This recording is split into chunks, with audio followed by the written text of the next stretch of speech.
Bismillahirrahmanirrahim.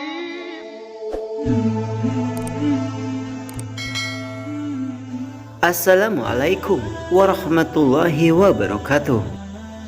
Nu'aiman bin Amr bin Rafa'ah, seorang sahabat Rasulullah yang terkenal suka melawak dan jahil.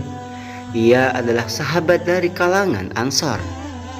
Meskipun wataknya yang suka melucu, Nu'aiman juga seorang mujahid sejati Islam.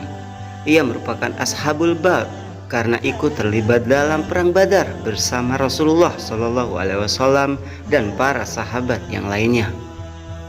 Nu'aiman banyak membuat lelucon atau tingkah konyol, bahkan kejahilan, hingga membuat Rasulullah dan para sahabat lainnya tidak kuat menahan tawa. Yang menjadi target kejahilannya tidak hanya sahabat, tapi juga Rasulullah SAW. Lantas bagaimana sikap Rasulullah terhadap sahabat yang suka melawak, bahkan jahil seperti Nu'aiman tersebut? Apakah Rasulullah pernah marah dengan sikap usil Nu'aiman? Ataukah Rasulullah menganggapnya biasa saja? Lalu bagaimana kalau ada sahabat yang tersinggung dengan keusilan Nu'aiman? Bagaimana Rasulullah meredam hal itu? Kita bisa menarik beberapa kesimpulan tentang sikap Rasulullah terhadap Nu'aiman. Pertama, beliau memakluminya. Pada umumnya Rasulullah dan para sahabat maklum tentang karakter Nu'aiman yang suka melucu. Rasulullah juga biasa saja ketika menjadi sasaran kejahilan Nu'aiman dalam membuat lelucon. Selama tingkah pola Nu'aiman tidak melanggar ajaran agama Islam, mungkin selama itu pula akan dimaklumi. Misalnya cerita Nu'aiman menghadiahi Rasulullah madu.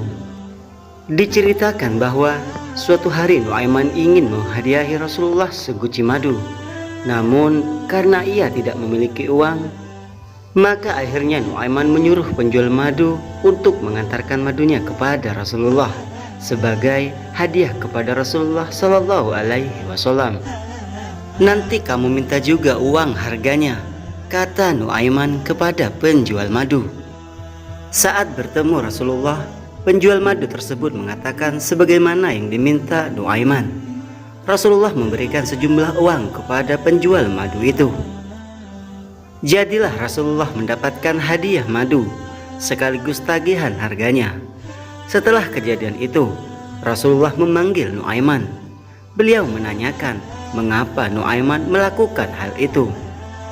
Saya ingin berbuat baik kepada Anda, ya Rasulullah, tapi saya tidak punya apa-apa, jawab Nu'aiman, sehingga membuat Rasulullah SAW tersenyum. Yang kedua, mengganti kerugian akibat kejahilan Nu'aiman. Tidak hanya memaklumi Nu'aiman, bahkan Rasulullah mengganti kerugian akibat kejahilan yang dilakukan sahabat itu. Selain cerita pertama, ada kejadian yang membuat Rasulullah mengganti apa yang telah diperbuat Nu'aiman. Meski demikian, Rasulullah tidak marah, bahkan beliau tersenyum karena apa yang dilakukan oleh Nu'aiman memang menggelitik. Ceritanya, suatu ketika para sahabat berkata kepada Nu'aiman bahwa sudah lama tidak makan daging unta. Mereka lantas memiliki ide untuk menyembelih unta seseorang yang tengah bertamu kepada Rasulullah SAW. Nu'aiman langsung saja menyambut ide tersebut. Unta tamu Rasulullah tersebut akhirnya jadi disembelih oleh Nu'aiman. Tamu Rasulullah yang mengetahui untanya disembelih tersebut langsung mengadu kepada Rasulullah. Setelah ditanya, para sahabat yang memiliki ide makan daging unta tersebut menjawab bahwa yang melakukan itu adalah Nu'aiman. Salah seorang dari mereka lalu menunjukkan kepada Rasulullah dan tamunya tempat persembunyian Nu'aiman. Saat ditanya Rasulullah mengapa melakukan itu, jawaban Nu'aiman malah membuat Rasulullah SAW tersenyum. Tanyakan saja kepada orang yang menunjukkan kepadamu tempat persembunyianku, jawab Nu'aiman.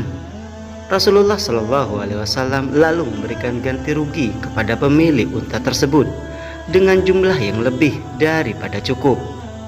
Yang ketiga, melarang sahabat lain mencela Nuaiman. Tidak semua orang suka dan maklum dengan tingkah Nuaiman yang jahil dan usil seperti itu.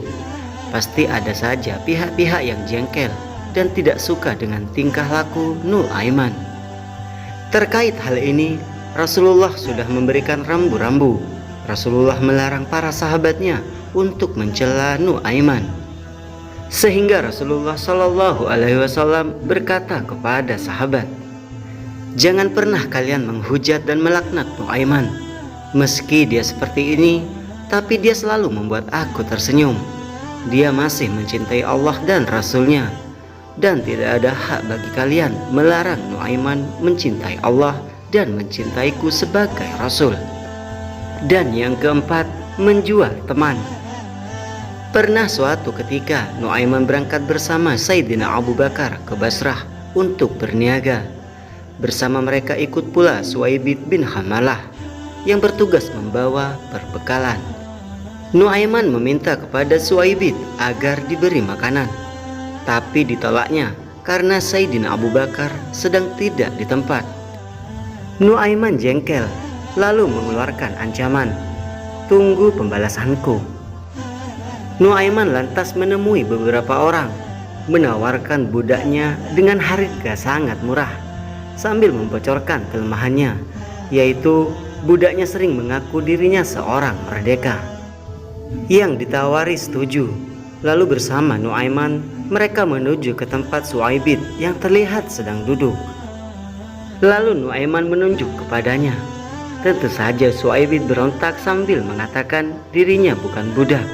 Tapi si pembeli bersikeras mengikatnya dan berkata, "Kami sudah paham sifatmu."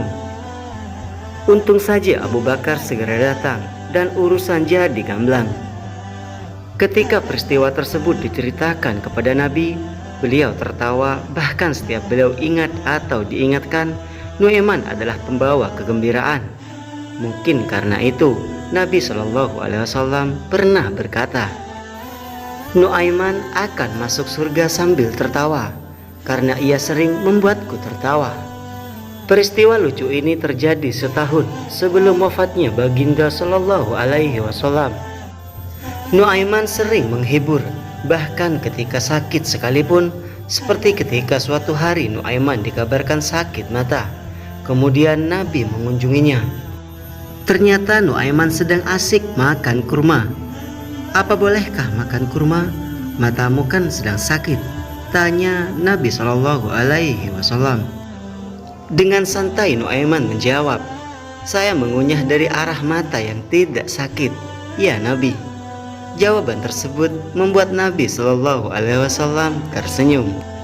Cerita tentang Nuaiman memberitahu kita bahwa Nabi adalah pribadi yang ceria, suka tertawa, bercanda, dan tidak melulu bersikap resmi. Beliau biasa bersenda gurau dengan para sahabat dan istri-istri beliau. Sayangnya, riwayat-riwayat tentang sisi manusiawi ini jarang diedarkan. Nabi digambarkan sebagai sosok yang lurus, kaku, dan hanya suka memberikan perintah atau gemar melarang-larang saja. Sebagai umat Nabi, kita berhasrat meneladaninya secara penuh. Kita meninggalkan sesuatu yang dibenci Nabi dan berusaha menyukai apa saja yang beliau senangi. Tapi kita sering melupakan sikap lapang dada dan humorisnya. Jadilah kita sedikit demi sedikit merasa dihina, dilecehkan, lalu murka.